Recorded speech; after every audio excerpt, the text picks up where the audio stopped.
kind of felt like it was slipping away, the chance for a good finish, as Erb made a couple good moves late in lap traffic, and then kind of out of nowhere almost, RTJ gets close.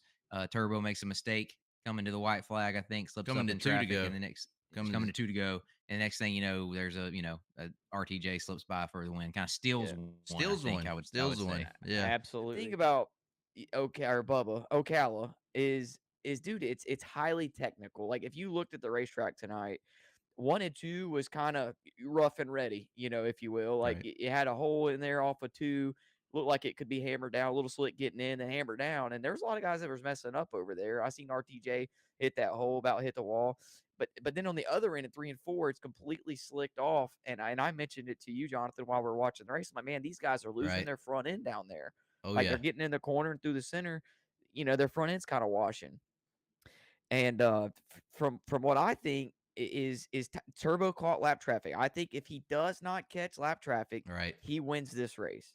I actually I thought they had enough laps where they restarted with 8 to go. And I was actually thinking I might even mention is, maybe lap traffic doesn't come into play for him. He gets to Right. run it to the end without having to deal with lap traffic, but obviously that wasn't the case. Yeah, it sucked because he caught one car, passed him, clean green. He catches, I think it was Brendan Smith running the top and Matt Cosner rolling the bottom. And it could be multiple things. It could have been the air that we keep talking about that we've discussed on previous podcasts. And it could just be the track was just slick down there, and it just looked super easy to lose the front end. And I think that's ultimately what costed Tyler the race.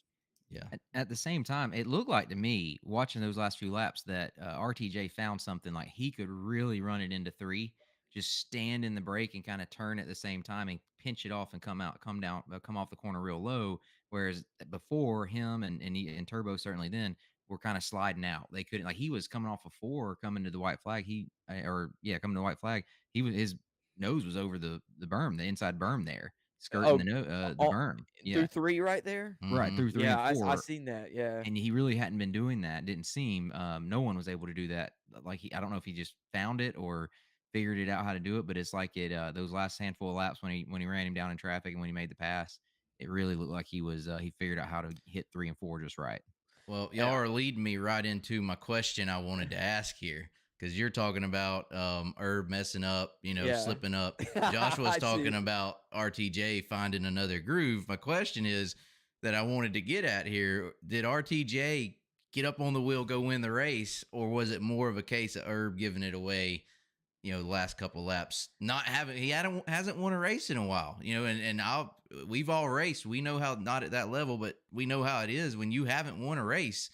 You start questioning, can I go win a race? And that weighs on your mind, especially if you're leading one late. So was it a case of RTJ just getting it done, or Erb slipping up and giving one away? Both A and B. I Is the agree. answer. I agree. I think it's a combination I'll of take the C, two. both A and B. I think that it is, man. I don't care when it comes to lap traffic. It is terrible to be the leader. All right, because then meanwhile you have RTJ, like Josh was mentioning, he wasn't doing it previously in the race, but he starts changing his line, and it's a lot easier to change what you're doing and notice, does it work or does it not work? Yeah. Or you When don't you're in have as much to second. lose.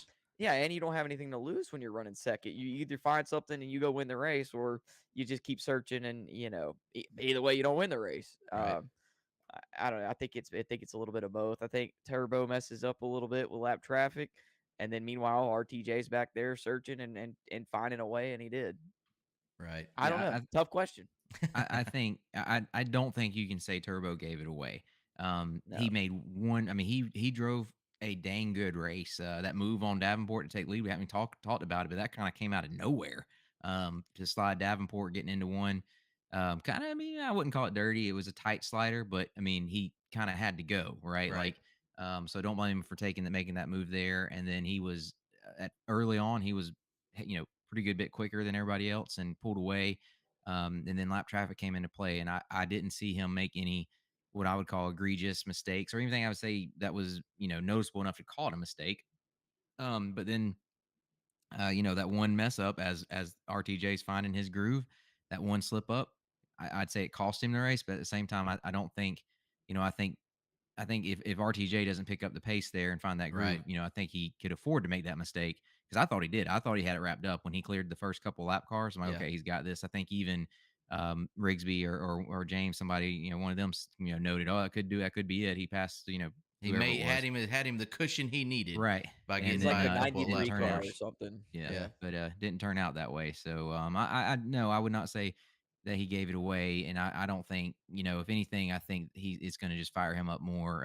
Again, Rigsby mentioned it in the live stream there that how much he needed that win and how big of a win that would have been for Turbo after the kind of the down year he had and not a great start to the year.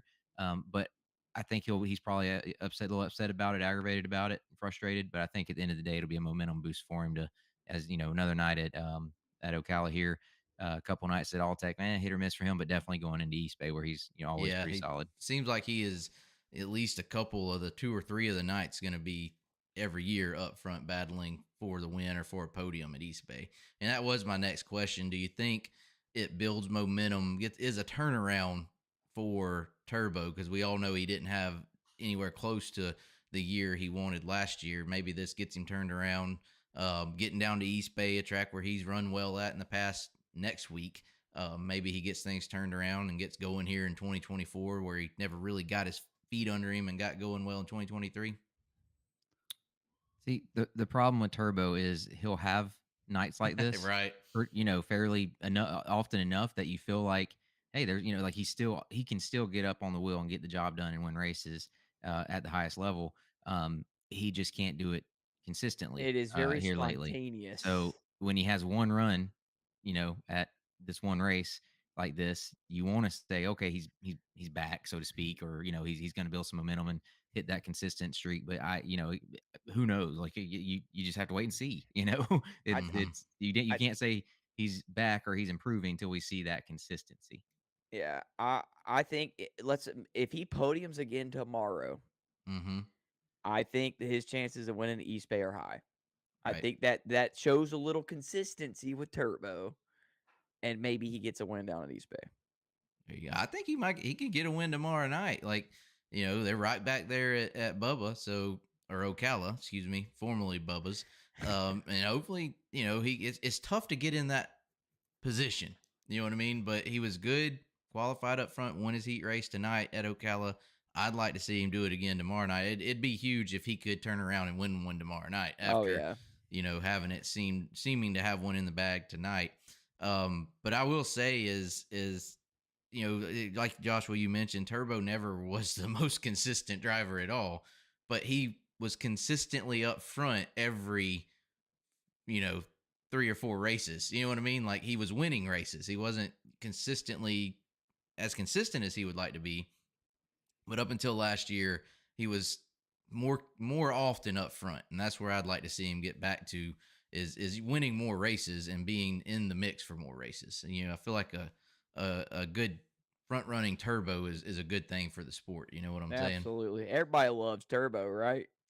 Well, Well, I don't know if depends on loves who you him is ask. the word, Right. but they He's whether they realize entertaining it or for not, sure. He right? is. Whether they He- realize it or not, they love him being up front because he's gonna make it interesting. Yep, Exactly. I agree. Yep.